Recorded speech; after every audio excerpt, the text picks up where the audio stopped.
আমরা এই মুহূর্তে সরাসরি যুক্ত রয়েছি ঠিক খিলক্ষেত এরিয়া থেকে। এই মুহূর্তে এখানের যে চিত্র সেটি হচ্ছে যে বিএনপির ভারপ্রাপ্ত চেয়ারম্যান তারেক রহমান যে আজকে দেশে আসবেন, সেই দেশে আসার প্রত্যাবর্তন আগমনকে ঘিরে আমরা দেখতে পাচ্ছি যে এয়ারপোর্ট থেকে শুরু করে ঠিক রাস্তার দুই পাশেই নেতাকর্মীদের উপচে পড়া ভিড় এবং সারিবদ্ধ লাইন দিয়ে তারা দাঁড়াচ্ছেন। এবং তারেক রহমানের আগমনকে ঘিরে সকাল থেকে আমরা দেখতে পাচ্ছি যে ঠিক এয়ারপোর্ট থেকে 300 ফিট যাওয়ার যে রাস্তাগুলো রয়েছে, প্রত্যেকটি রাস্তার মোড়ে মোড়ে ঠিক এভাবে তারা সারিবদ্ধ লাইন দিয়ে তারা দাঁড়াচ্ছে তারেক রহমানকে শুভেচ্ছা জানাতে। এবং নিরাপত্তা ব্যবস্থাও জোরদার করা হয়েছে পুরো ঢাকা শহরে। ঠিক যে রাস্তাটি দিয়ে তারেক রহমান যাবেন ঠিক সেই রাস্তা আমরা দেখতে পাচ্ছি যে পর্যাপ্ত নিরাপত্তা ব্যবস্থা করা হয়েছে এবং এখানের ফুট ওভার ব্রিজ যেগুলো রয়েছে সেগুলো যাতায়াত বন্ধ করে দেওয়া হয়েছে। এছাড়া এই রাস্তাটি দিয়ে সাধারণ কোনো যানবাহন এই মুহূর্তে প্রবেশ করতে দেওয়া হচ্ছে না। তবে নেতাকর্মী যারা রয়েছে তারা কিন্তু সকাল হওয়ার সাথে সাথে ঠিক ভোর থেকে আমরা দেখতে পাচ্ছি যে ঢাকার বিভিন্ন জায়গা থেকে তারা মিছিল নিয়ে একে একে প্রবেশ করছে 300 ফিট এরিয়ার দিকে যেখানে যাচ্ছে এবং যেখানে তারেক রহমান দেশের যেখানে গিয়ে উপস্থিত হবেন, গিয়ে সেখানে দেশবাসীর উপরে দেশবাসীর কাছে বার্তা দিবেন। ঠিক সেই দিকেও নেতাকর্মীরা যাচ্ছে এবং ঠিক তার আগের যে রাস্তাগুলো রয়েছে এয়ারপোর্ট থেকে যাওয়ার যে পথের যে রাস্তাগুলো রয়েছে ঠিক সেখানে আমরা দেখতে পাচ্ছি যে নেতাকর্মীরা ঠিক ভোর হওয়ার সাথে সাথেই এই ঠান্ডা আবহাওয়া উপেক্ষা করে তারা রাস্তার দুধারে তারা লাইন ধরে দাঁড়াচ্ছে। এবং বলা যায় যে ঠিক তারেক রহমানের আগমনকে ঘিরে যে আনন্দ উচ্ছ্বাস নেতাকর্মীদের ভেতরে দেখা যাচ্ছে।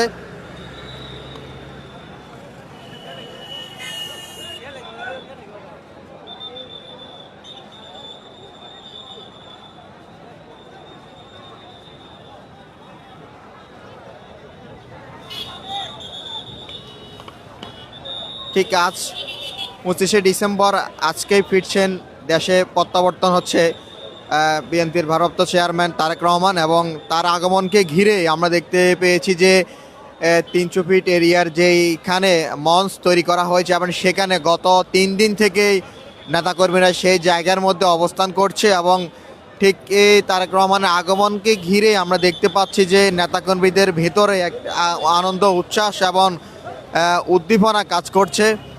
দেশের বিভিন্ন জায়গা বিভিন্ন প্রান্ত থেকে এই গতকাল রাত থেকে নেতাকর্মীরা ঢাকায় প্রবেশ করতে শুরু করেছে এবং তার একমাত্র কারণ যে দীর্ঘ 17 বছর পর বিএনপির ভারপ্রাপ্ত চেয়ারম্যান তারেক রহমান তিনি দেশে ফিরছেন এবং বলা যায় যে বিএনপির রাজনীতি এবং বাংলাদেশের রাজনীতিতে নতুন আরেকটি সূচনা তৈরি হচ্ছে।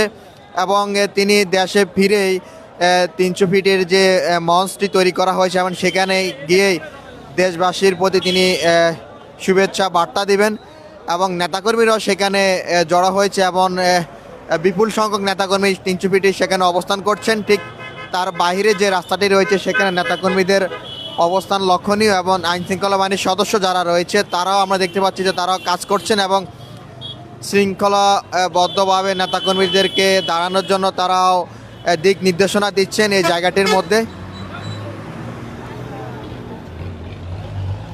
ঠিক 2007 সালে তারেক রহমান তিনি দেশ ছাড়তে তিনি বাধ্য হন মামলা এবং রাজনৈতিক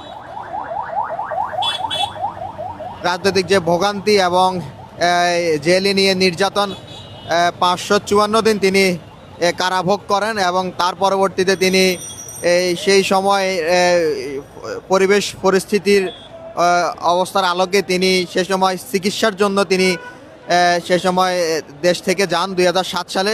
তার পরবর্তীতে রাজনৈতিক পরিবেশ প্রতিকূল অবস্থা থাকার কারণে তিনি আর দেশে ফিরতে পারেননি। তবে ঠিক লন্ডনে থেকেই তিনি 17 বছর এই ফ্যাসিবাদ আওয়ামী লীগ সরকারের আমলেই পুরো দলটিকে তিনি নেতৃত্ব দিয়ে তিনি রেখেছেন এবং দলটি পরিচালনা করেছেন। এবং ঠিক 5 আগস্ট গণ অভ্যুত্থানের পরবর্তীতে দেখা যায় যে রাজনৈতিক পরিবেশ সৃষ্টি হয়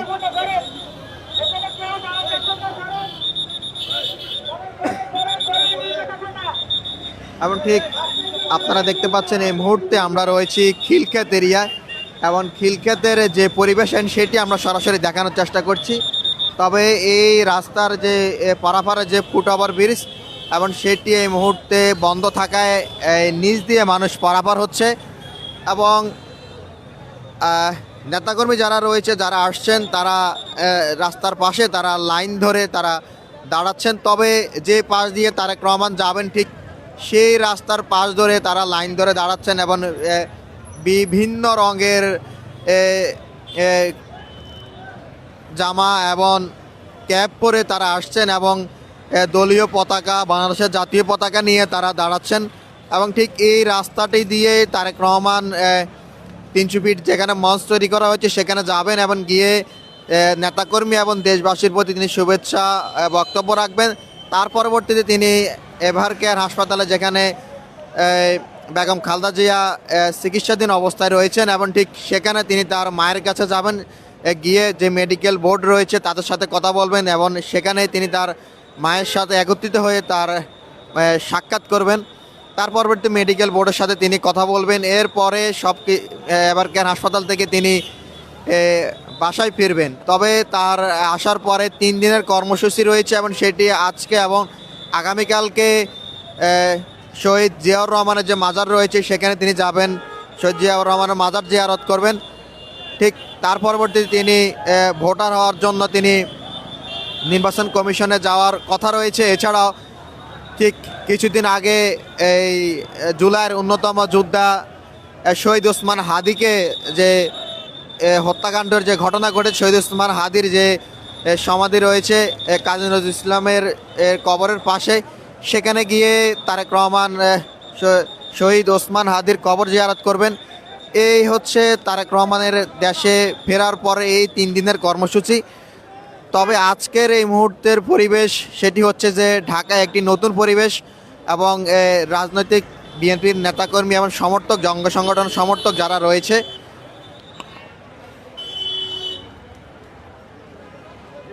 তারা কিন্তু এই মুহূর্তে